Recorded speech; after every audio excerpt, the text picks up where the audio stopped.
Hello there guys, what's up? This is ShikiYuki. As dito sa video na to, magkakaroon ako ng first ever tabletop related segment. Finally, sinimulan ko na siya. So, I'm gonna be calling this segment Tabletop Topics, or as I would like to, making it short as T2, even though na suggestive yung title niya because I always want to do suggestive titles. So, there we go. So, dito sa Tito, ang gagawin ko lang naman dito is that I'm going to be talking about several topics in relation sa mga tabletop games or board games. So, una sa lahat, ano ba yung tabletop? It's up to you kung paano mo siya tatawagin, either board game or tabletop. So, basically, yung kay Merriam-Webster is that yung terminology niya is that a game is played by placing and moving pieces on a board. Pero as it evolves, it became a tabletop, which is a game that you play on the table. Nandun na yung card games, nandun na yung board game, and then nandun yung mga kakaibang mga klaseng laro na, which is not kind of a definition of a board game anymore. Pero ayun, as I did mention kanina, it's up to you, either board game or tabletop. So ano ba yung unang introductory topic dito sa T2? So sa T2, I'm actually thinking about, let's go with the basics, which is yung etiquettes. So kung alam niyo naman, there is this kind of etiquette na kailangan natin sundan in a way if we're gonna be involving with a specific game night or dun sa community na you're not much aware of, especially pag baguhan ka. Kasi in my experience, I've been involved with this tabletop industry, I guess, let's say, around a year and a half. Basically, matagal ko na talaga alam yung tabletop eh. Pero, ayun, nung nagsimula lang ako, which is yun, year and a half nga. So, bago tayo magsimula, meron tayong kasabihan na kailangan kong i-share. So, if ever you know Aladdin, there's actually one very interesting quote, which is na-research ko lang rin. If ever man, you may want to know this as well. He who has the goal makes the rules. Ano ba ini-imply nung quote na yun? Basically, yung rule na yun is that sinasabi or ini-imply na kung sino man yung merong pera, siya yung merong board games, equal, siya yung mismo gagawa ng rules. So, meron tinatawag na house rules. Siyempre, alam niyo naman yan mga enthusiasts kung ano man yung house rules, right? Sa mga baguhan, house rules is basically like you're implying the specific kind of rule na kahit wala siya sa rule, you're implying that because it makes the game mas fluent or go with the flow lang. Kasi you don't want the game to just stop halfway dahil hindi mo alam yung rules or if there's some situation man na merong mangyari. So, merong acronym na kailangan kong i-share, which is yung WALA. So, WALA is, ibig sabihin is that for an enthusiast, you have to know this. Watch, listen, and then ask. So, yung ini-imply ko na yung WALA na yon, you have to follow the specific rule pagdating sa host mo or kung sino man yung nagtuturo sa'yo ng board games or kung sino man yung mga kasama mo, and then etc. etc.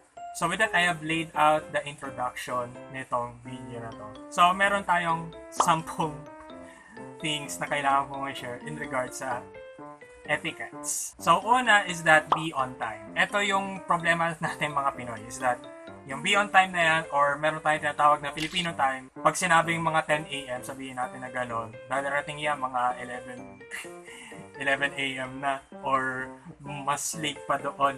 So, if ever man nang gano'n na mangyayari guys, ang tip ko lang sa inyo is that kailangan nyo magsabi beforehand if ever man malilate kayo or especially pag hindi kayo makakarating ever dun sa session na yun. Bakit? Kasi ang pangit kasi sa experience ng mga players na inaabangan nila yung mga hahabol na mga tao para mapaglaro. So let's say this a host already prepares for a 6-player game, a 7-player game, or even a party game perhaps. Kasi maaaramik na kayo, diba? So ang tip ko lang, if ever man na malilate ka, just tell them ahead. Or if ever man na hindi ka makakarating, just also tell them ahead na syempre, in my experience, I've already set a lot of game sessions dun sa mga kaibigan ko. Syempre, nagsasabi naman sila beforehand kung malilate sila or that.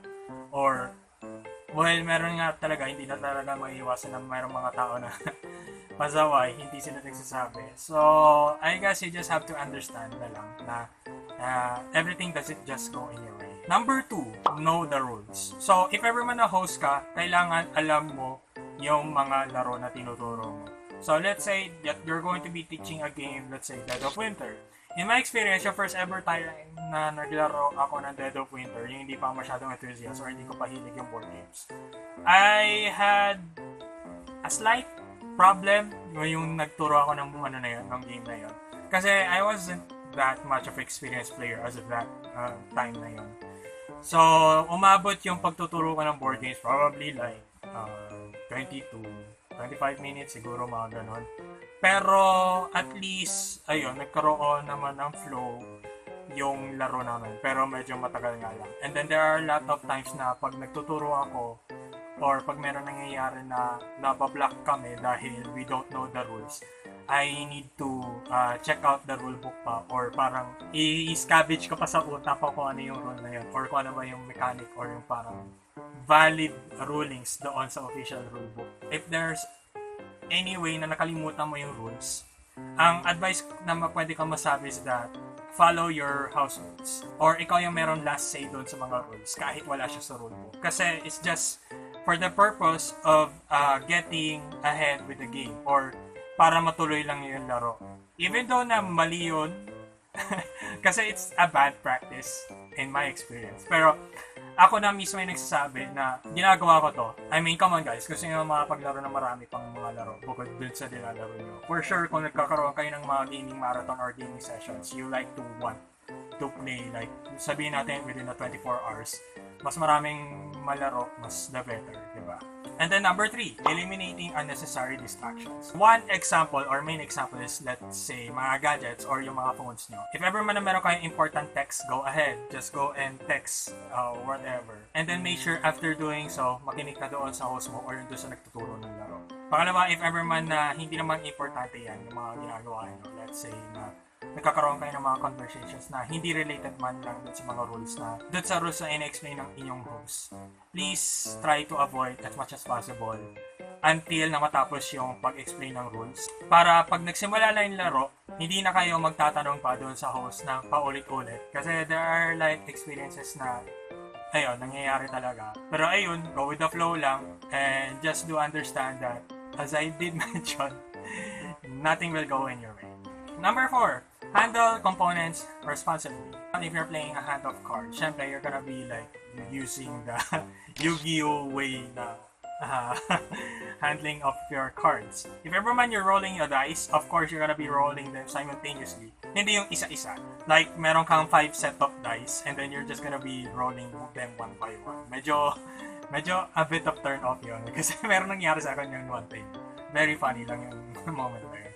And then, especially, pag kakain kayo, huwag naman yung masyadong merong grease or yung merong oily substance. As much as possible, if you're gonna be eating something, dapat yung hindi masyadong makalat. Let's say, a pocky or a cookie maybe. Yung kaya mong kainin lang ng isang lamon, hindi yung parang cookie na malaking hindi na bite size. Let's say, sabihin natin like, Chips Ahoy or, ano ba?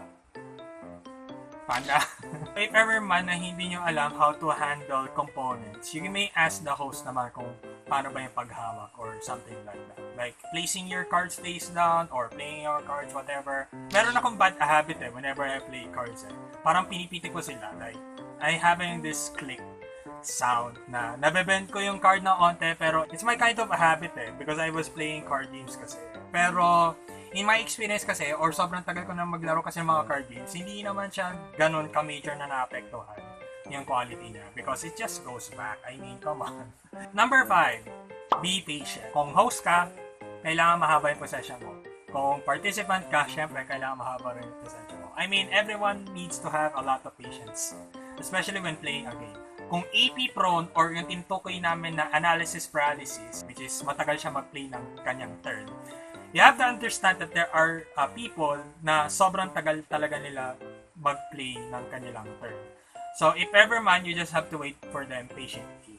It's just how the way it is. Kung titignan mo kasi, there are a lot of people who has this kind of a learning curve dun sa board game na yun. If it's a game na sobrang complex, and then you let it play to players na hindi sila ganun ka-expose sa board games, good luck, paps. Kasi ganun talaga. Matatagalan talaga yung duration ng laro nyo. So, ayun, be patient, and then hopefully you can get to understand there are various people who has their levels of learning curve, especially when it comes to learning a specific game. So if ever possible, if ever meron mga players na may AP prone, is that maybe it might be better for them to get exposed to very casual games muna. Number 6, respect house rules. Kasi, as I did mention doon nga sa quote ng Aladdin, is that he who has the gold makes the rules. Imaginein mo that you buy a game, and then, of course, if you're gonna buy a specific game, you're gonna be knowing that rules. So, magbaba siya ng rulebook, and then alamin mo kung ano ba yung mga facts or yung mga frequently asked questions na mangyayari ahead if ever man that there are players who's gonna be asking for that, which is commonly nangyayari yon. If ever man there's a circumstance na merong kang rules na hindi naiintindihan, or merong mga circumstance na you cannot understand fully how this rule applies, you can just go and shove it away na you can just make your own house rules for that duration of that session. Kasi I've done that various times and it works out very well naman. So, it's up to you kung i-apply mo yung house rules na yun. Or kung sa totoosin man is that hindi man lang yun dun sa mga board games na lalaro nyo that you can apply house rules. You can even apply it into your own specific game group para meron kayong establishment na, this house rules is for this specific group, which is in my case. Number 7, practice proper hygiene. Sa mga hindi mga naliligo, or yung mga medyo amoy mandirigma, if ever man na pumunta kayo sa mga board game conventions or mga other conventions, let's say an anime convention. Siyempre, ayaw mo naman sumugod sa digmaan na hindi ka handa, diba? Especially if you're gonna be going there na hindi ka naligo. So, kung hindi ka naligo, probably, siyempre, mag-amoy mandirigma ka kagad, hindi ka pa lumulusog dun sa giyara na yun.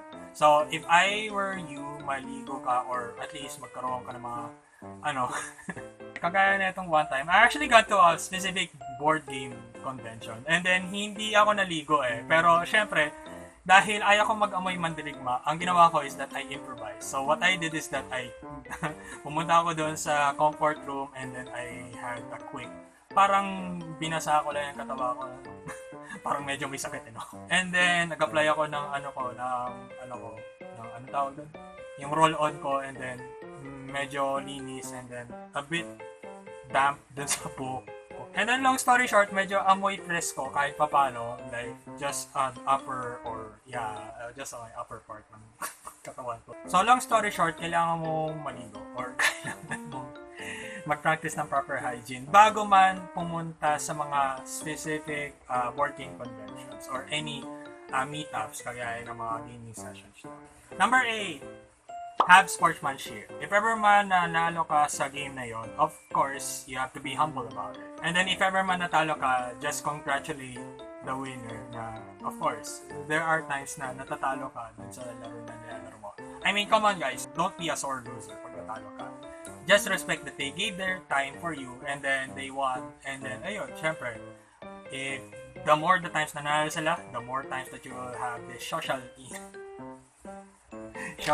yung tipo na you can get to have more opportunities that you can get to invite that player doon sa mga gaming sessions mo. I mean, who doesn't want to win in a board game session? Siyempre, lahat naman tayo, diba? Number 9, avoid drama. If you're gonna be playing a game, of course, you're gonna be avoiding the drama. Because you want to play a game to distress. Or you want to set aside the reality for a moment in that duration of that session. If ever man na magkaroon ng drama na tipo na nagkakaroon ng personal attacks, if ever man na naglalaro kayo ng board game, then I would advise for you to talk to that person. Maybe that person needs to cool off muna by going outside, magpalamig muna, and then the other person, probably you can get to talk.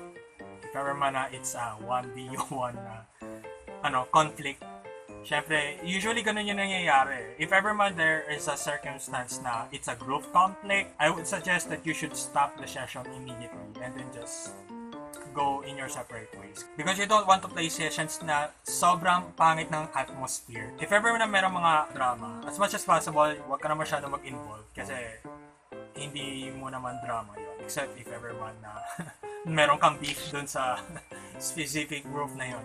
And then probably it's up to you na if you want to get involved or not. Pero as much as possible, in my advice, in my experience, huwag ka na masyadong mag-get involved pa. And then, ayun, maybe it's better na to cancel the session or move it to the next session. And then, last but not the least, number 10, which is clean up. So, bali okay na sa'yo yung pag-setup ng laro. Kasi, I mean, a lot of players na tuturuan mo or yung mag-involve sa'yo with that session is hindi nila alam yung laro for sure. So, when it comes to clean up, I'm probably sure na awareness sila kung ano naman yung mga components na kailangan ipagsama. So, as much as possible, if you're a participant dun sa host na yun, you may try to help that host by cleaning up kung ano naman yung mga components na dun sa board game na yun para at least hindi lang yung host yung maglilinis para mapaglaro kayo ng next game niyo. And then, double check nyo rin if ever man merong mga fallen pieces or merong mga problema doon sa mga components na kulangan, etc. Para the moment na napack up nyo na yung game na yun, you can just go and start the next game and then just let the host do the setting up ng game ulit. But then again, pag cleaning up na, as much as possible, help nyo na lang yung host in packing up. Maintindihan naman ni host na hindi perfect yung pag-packing, pero kung makita man yan na kompleto lahat, it's already fine for that or dun sa owner ng game na yun. And that's pretty much it doon sa 10 na etiquettes na i-share ko. Pero itong isa na to is actually a bonus. Pero ma-apply mo naman itong yung word na to. Which is, have fun. Be yourself. Well, kasi kung maglalaro ka naman ng board game, as much as possible, you just be your own self. Kung nagustuhan mo itong laro na to, be honest about it. If you don't like it, magpaka-low-key ka lang na, I think it's fine or something like that. Yung tipon na majority of the community or yung dun sa mga individuals, mga kasama mo, is that they will be alright with you. Kasi ayaw mo naman ipakita sa kanila yung masama mong intentions or yung ayaw mo ipakita na so if you're gonna be involved with the community, magpaka-ikaw ka or just be yourself. Kasi you want individuals or yung mga tao na yun to assess who you are. Kung anong klase kang tao when it comes to playing board games. I mean, especially kung maglalaro naman kayo or gonna get involved with that person. For sure, hindi mo kilala yung person na yun in real life because you're gonna be like knowing them in just because na meet mo sila to some various game groups. Otherwise, if mga kaibigan mo yan na influensyahan mo ng mga board games kagaya ko, I guess it's alright na, ilabas mo yung totoong kulay mo. Spread the word! So, with that done, I'm already shared my basic knowledge or yung intro when it comes to etiquettes. Kasi ito yung mga na-experience ko when getting involved with the community. With that, ShikiYuki here. If ever man nagustuhan mo itong video na to, don't forget to like the video and then subscribe na rin kayo dito sa channel na to if you want to see more of my real life updates at saka yung mga video game and tabletop related topics or mga videos na i-release ko dun sa aking channel. And then please do spread this channel at saka yung aking Facebook page to among your friends or dun sa mga kakilala nyo that they will be aware na there is this kind of existing channel dito sa platform na ito. So with that done, I do give you my best regards guys and cheers to you and bye-bye. So if you're actually still here, hindi ko lang sure kung ano yung susunod na content ko. Probably genres. Hindi ko lang sure. For sure, masusulat ko naman dito kung ano yung kailangan ko. So abangan nyo na lang guys kung ano yung ilalagay ko sa next T2 topic natin.